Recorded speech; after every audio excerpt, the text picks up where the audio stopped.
તુબા શું કરે છે? તુબાની નીંદલી આવી હવે. તુબા તો જો ટાઈમ વાગી ગયા 3:30 વાગ્યા, 4:45 થઈ ગયા હે ને મમ્મી દીકરી જો ખાટલે બેઠ્યું હે ને તુબા થઈ ગયા અમારે હુવાની એટલે હું આ ઈ ચાલુ થઈ ગયું છે. હું આ ઈ કેમ કરે તુબા? હું આ ઈ નીંદર આવે ચકો નીંદર આવે લોગ ઉતારે છે. હા ને જો 4:45 થયા હે બેન થઈ હુવાની તો હુઈ જાય આહાના તો હુતી જાય આહાને વાવા પીરું છે અને આહાને બનાવે છે એનું ઘર. મેં એને કીધું કે કબર કાઢી નાખ તો આહાને આખું ઘર જ વીખી નાખ્યું. તો જો હવે પપુડિયું ભેગું કરીને બેઠી હે ને હવે બનાવે છે. હા સાઈડના રાજુના બાજુના ગોતો હવે. ને આજે અમારા ઘરે આવ્યા હતા મહેમાન, તો મહેમાન અત્યારે ગયા હે 4:45 વાગે. તો ચા પાણી પીધા, સરબતે પીધું આજે તો. ને હવે અમે બેન સુઈ જવાના થયા છે ને અમે 2 દિવસથી વ્લોગ નાખ્યો નહોતો તો હું હાલો આજે આજ બનાવી નાખું. વેરું નહોતો આવ્યો વ્લોગ બનાવવાનો ને તુબાને લઈને ઘરમાં આટા મારું હું. નકર તુબા છે ને આ ઈ હું કેમ કરે? આ ઈ હું અમે અહીંયા તુબા નવા લેકા તાણતા શીખી ગઈ છે. તો જો આવું હાલે હે ને આહાના ઘરમાં ઉખલ મારો કર્યો હોય તમને દેખાડી દઉં. જો કેટલો કર્યો હોય, ઢીંગલા પોટલા ઉખેરા હે અને ટીવીમાં ચાલે છે ટીટીપો.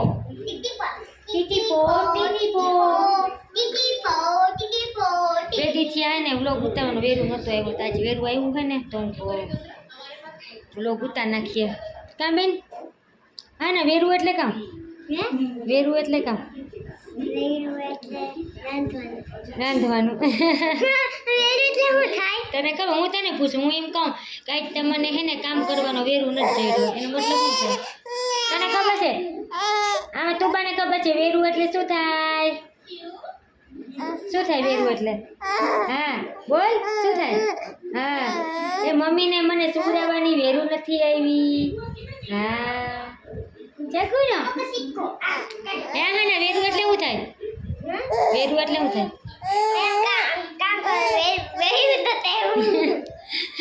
અમે હું હે ને ગામડામાં રહેતી ને તો ત્યાં એમ બોલે મેર લોકો હોય ને એની ભાષામાં આવે કે વેરું નથી, એનો મતલબ એમ કે ટાઈમ નથી એમ થાય.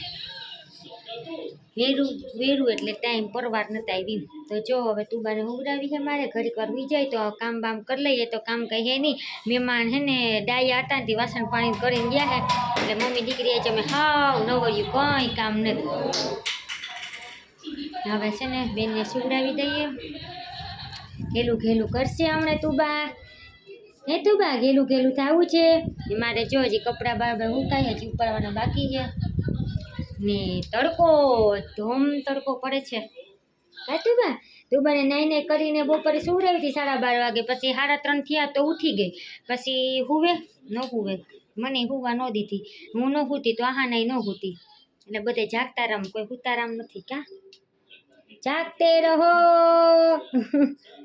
હવે તુબા કેમ કરે? જાગતે રહો, બપોરે સુવાનું નહીં અને કોઈને સુવાય નહીં દેવાનું. કા હુવે બીજા કેટલીક ઘડી હિસકો નાખ્યો હું હુઈ જાય ને તો હું ઘડીક વાર ઝોલું મારી લઉં પણ હુવા દીધી નહીં મને. ને જો આહાના એ હુતી નથી એટલે હાંજે વહેલી ઢળી જવાની છે. ઢળીએ નહીં પણ પાઠા તો ખાય જ. ને આહાના પછી એવી ખાસિયત છે કે એ હુવે નહીં ને બપોરે એટલે પછી રોંઢો થાય ને એટલે વાયદે ભરાય. ને પછી મમ્મી આમ કરું તેમ કરું. લે કોણ તારી બેન હતી? મને તો નથી ખબર.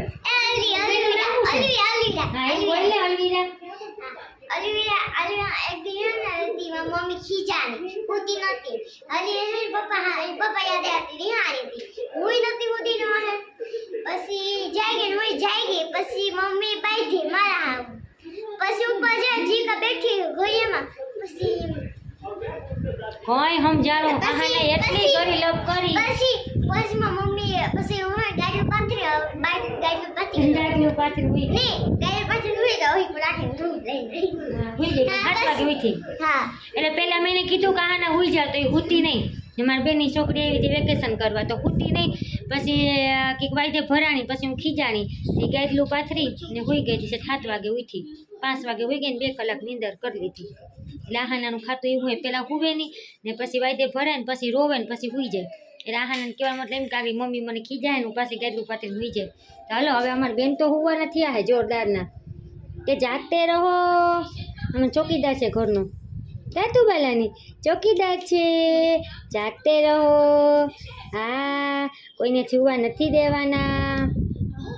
ચાકુનો મગુનો ગટુનો હાલો. હાલો તો હવાની બેનને હુરા દો ને પાછા આપણે મળીએ થોડીક વારમાં. ત્યાં સુધી બાય બાય.